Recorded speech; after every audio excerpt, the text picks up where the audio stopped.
Alrighty, I got a new project here. So I got an engine and it's gonna go on this BMX bike. Now I chose this BMX bike because those ones, they're not in the best working conditions. So this is the bike that's in the best condition, so I'm gonna use this one for now.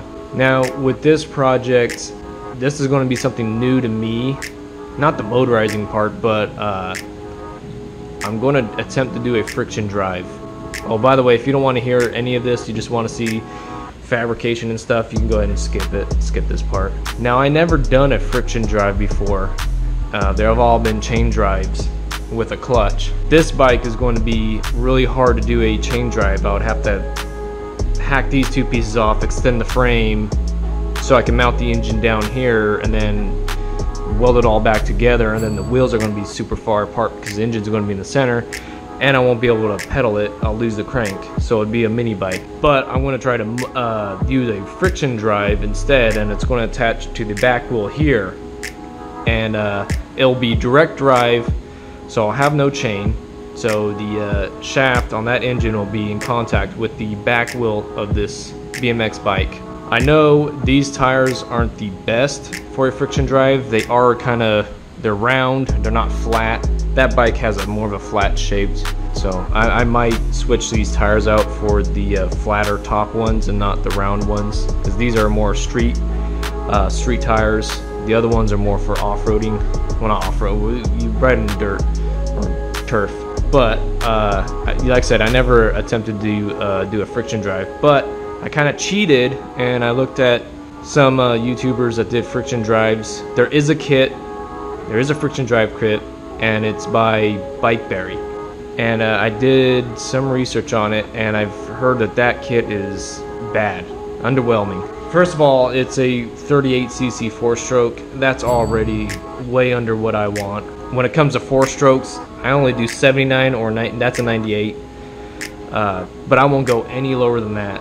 If it's a 2-stroke, I'll do the 66 or 80cc, nothing lower than that. That's just not a well put together kit. At least that's what I've heard and seen. So I'm gonna try something else. Besides, I don't want that small engine. I'm gonna put a bigger engine on it, and that kit, you can't use an engine like that. That kit is very specific on its engine.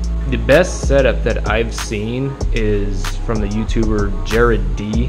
I don't know if I'm saying his name right, but he has a very extremely simple setup, and apparently he's driven it across states, so it has to work, because if it didn't, he wouldn't be able to make that trip. So all he used was a gooseneck from just from a bike, get your handlebars here, but he used this gooseneck, and this actually fits the seat post, so it can go on like that, and you can clamp it onto the seat post, and that will be one area of where it will clamp to. And then he attaches just a piece of metal here, connects it to the engine, and that's pretty much it, and some tie downs around the bottom, but that's it. And it worked great for him. It's a very simple build. The only problem with that is you don't have a clutch, so to turn the engine off, you have to stop the bike, or if you come to a stop, the engine turns off, which in a way is kind of a dummy-proof way of saving your engine, because with motorized bikes, you gotta pedal assist them. So with that situation, you're kind of forced to turn the engine on. You have to pedal. You have to accelerate it with your legs and pedal it to turn it on. So it's kind of a dummy-proof way of saving your engine. But anyways, I'm going to attempt to do something like that, but I am going to use a gooseneck and do something similar to that, because of how stupid simple it was. So it was a great idea from that YouTuber. But once I do that, there are future plans for this bike, most likely a reverse trike with the 2 wheels in the front, since the engine's going to be in the back, powering the wheel in the back. It can only have 2 wheels up in the front. But anyways, I'm going to get to it right now.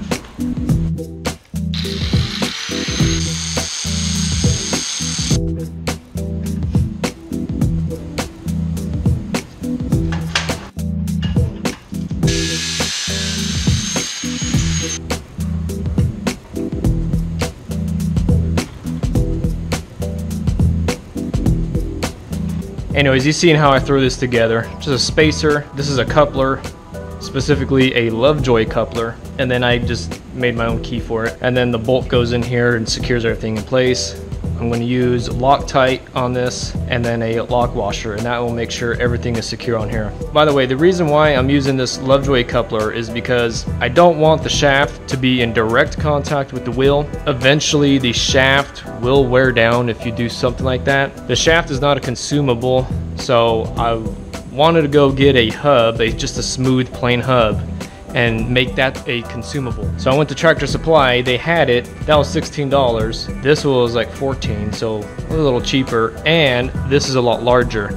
So I got a larger diameter, so that will increase my top speed. Smaller diameter, you have more torque, but slow top speed. The large diameter is the opposite. They're the inverse of each other. Anyways, this is also smooth.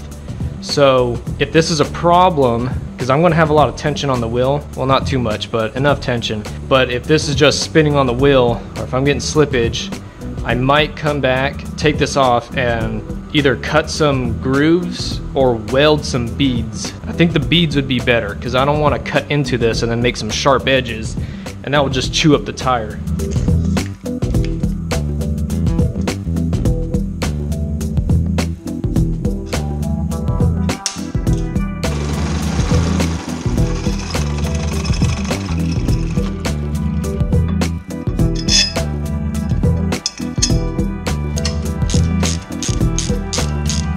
I'm gonna have to take this stock muffler off, because, or maybe I don't have to. Well, eventually I would, because I'm sitting here and I know I don't want exhaust being blown on my butt. So, but this is a problem here. See, this exhaust has some sort of breather here. This is not normally on the Predator 212 or any other engine that I've worked on. It's just kind of exclusive to this little engine here. I'm assuming this is like a reed valve of some kind, because behind this shroud, you have the flywheel and it has this little fins, and it blows the air onto the fins here, cooling the engine. But it's going to be blowing air through here and up into your exhaust, maybe to cool your exhaust down. I don't know, maybe it's a California thing and EPA regulations. That's what I'm assuming. See, this piece of metal here, it's hitting this tubing here, so I'm gonna have to take this off. The exhaust is just gonna be coming out here. It's gonna expose the exhaust a little bit. Say a little bit, probably a lot. And this is fine, because this is just gonna blow air. You know, that's okay, but this is gonna bypass the muffler a little bit, so it might be a little loud. I need the muffler to go this way, not onto me.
I did push this around a little bit, and this roller here confirmed my suspicions. This is too smooth, and so it's just gliding across the wheel on the compression stroke. All the other strokes it'll run just fine, but on the compression it slides.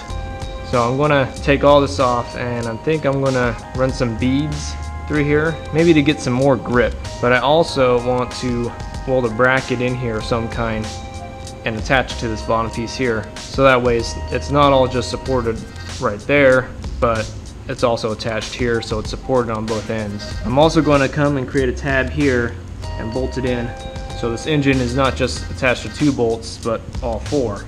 And I need a new stand because that just cannot hold this engine. It will literally just fall over.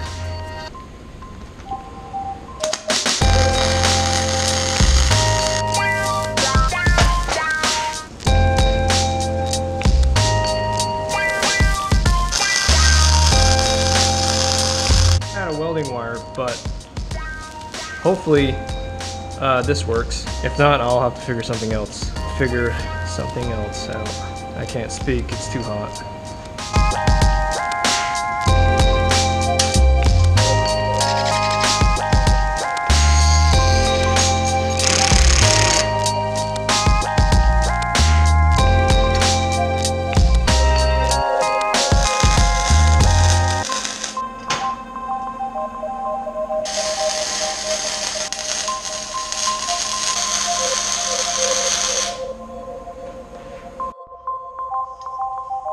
So I had to grind this smooth, that way it could sit onto the engine. So that's why I grinded this down, but I can't really get into here to clean this up. That's what sucks about flux core, it leaves a huge mess.